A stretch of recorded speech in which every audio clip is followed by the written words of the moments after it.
Food. We all love food. Food is required to give us energy. It's an essential part of life. We all love some type of food. Okay, so have you ever wondered what happens to the food after it has entered your mouth? Well, stay until the end of the video and you will find it out. Okay, guys, moving on with the first part. Imagine you're eating a bread on a nice sunny day. What happens to this piece of bread after it has gone into your mouth? Well, this piece of bread, right now, its form is in the complex chemicals. This is a complex chemical. Chemical.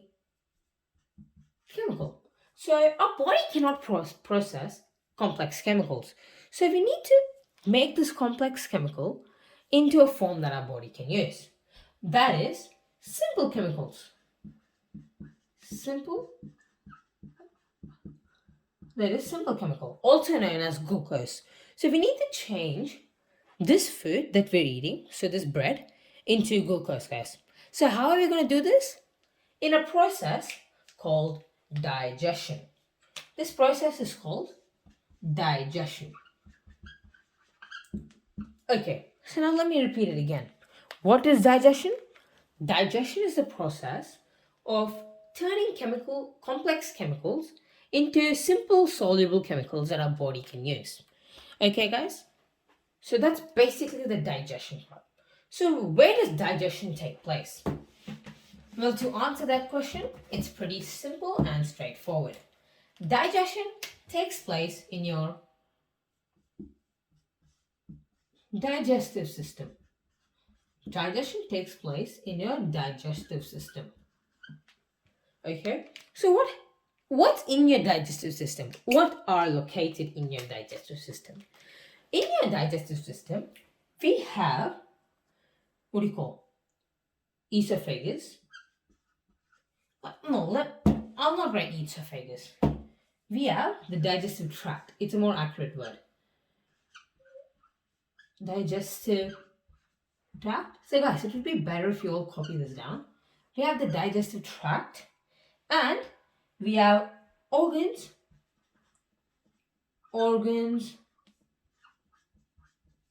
that's an A, organs to the side of the tract.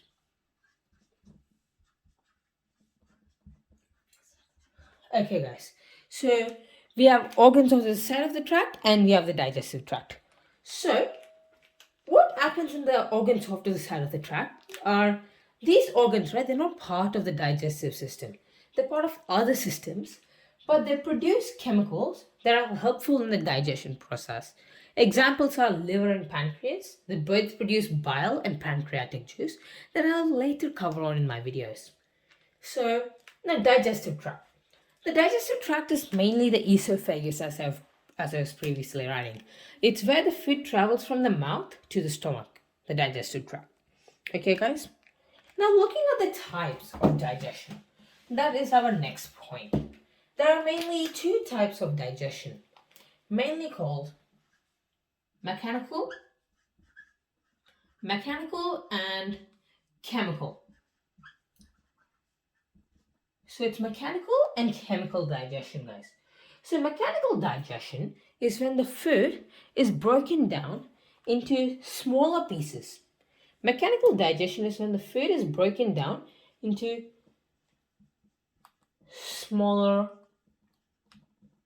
pieces. That might be wrong, but it's basically when the food is broken down into smaller pieces. In the mechanical digestion, no new substance is formed, guys. So no new substances are formed in the mechanical digestion. And in chemical digestion, as you might have already guessed, a new substance is formed. So why is this new substance formed? Well, it is formed from chemical digestion. Because during chemical digestion, new substances are formed, right? But how does this happen? This happens because complex substances are broken down into simpler chemicals, as I've previously said. So if you have starch, So just saying, right, starch is an example of complex sugar. This is how starch looks like. Like not this, but similar to this. They're all connected. So what chemical digestion does is it turns it into simple soluble things such as glucose. So guys, that's basically the main difference between chemical and mechanical digestion. Now looking at our teeth. Inside our mouth, we have teeth. As you know, we have 32 teeth, guys. So these teeth are vital for the digestion to start. Okay? Now let me list those teeth, okay? 4 main types of teeth. They are incisors,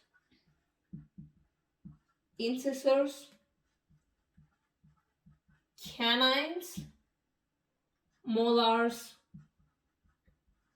and premolars. Okay, now let me explain what each one of these means. So you know the incisors, right? Incisors, they're the 4 main teeth at the front. So the 4 main pairs of teeth at the front. 4 main. This not useful.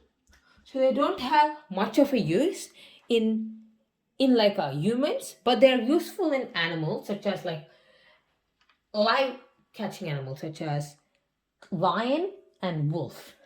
They're useful in lion and wolf as they can catch. These are like the big teeth. And then we have the molars and premolars. This, you know, the molars and premolars, right? Here, food is grinded into even smaller pieces. So the incisors bite off food, but here it's grinded into even smaller and smaller pieces, guys. Okay, so as you might think, biting and chewing, right? It's a form of chemical digestion, as I've already said. It's a chemical change. But then that's no, it's a mechanical, right? Biting and chewing is a mechanical change. But chemical change also occurs there. How? So whilst you're biting and chewing, your salivary glands produces a substance called saliva. Your salivary glands produces a substance called saliva. So this saliva is what we call breaks down what we call complex sugars into simple soluble sugars, as I've mentioned many times throughout the video. So that's what saliva does. It's produced in the salivary glands, guys. So after this happens, right, food is then rolled into a ball, a slimy ball, watery, liquidy ball. And this ball is in its liquid state, and it's called the bolus. It's called the bolus. This is where this bolus, right? It's then passed down the esophagus. The esophagus is the next part of our video, and it's the next part of the digestive tract too. So guys, that's it of the end of the video. Do ensure to stay and tune and watch the next video. Hope you liked it. This is Sukesh Education, guys. See you in the next video.